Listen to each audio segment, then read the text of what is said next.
دوای ئەوەی کۆبنەوەکانی شەوی ڕابردوو تا سعات 1:30 خەیاند و تەواوی بڕگە و مادەکان دەنگیان لەسەردرا لە لەژنەی مالیدا بە مادەی 11 کە پشکی هەرێمی کوردستانە. لە ئەمڕۆدا دیسان گرفت دروست بوو بۆ پرۆژه یاسای بووجە کە هێزە شیعیەکان جۆرێک لە پاشگەزبوونەوەیان هەبوو لەسەر ئەو مادەی 11 کە پێشنیاریان کردبوو، بۆیە دوجار نەگەیشتنە نەتیجە و ویستیان ئەو اتفاقی کە کرابوو هەڵیان وەشاندەوە.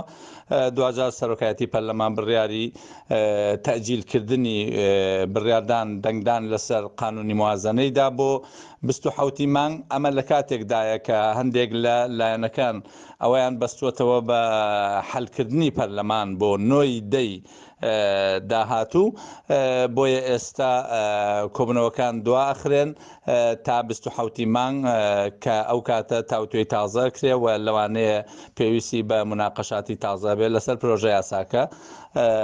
لە کۆتاییدا ئەو پرۆژە یاسایە بە مردووی لەدایک بوو، بۆیە دەرەنجامەکەشی هەر بەو شێوەیە بوو.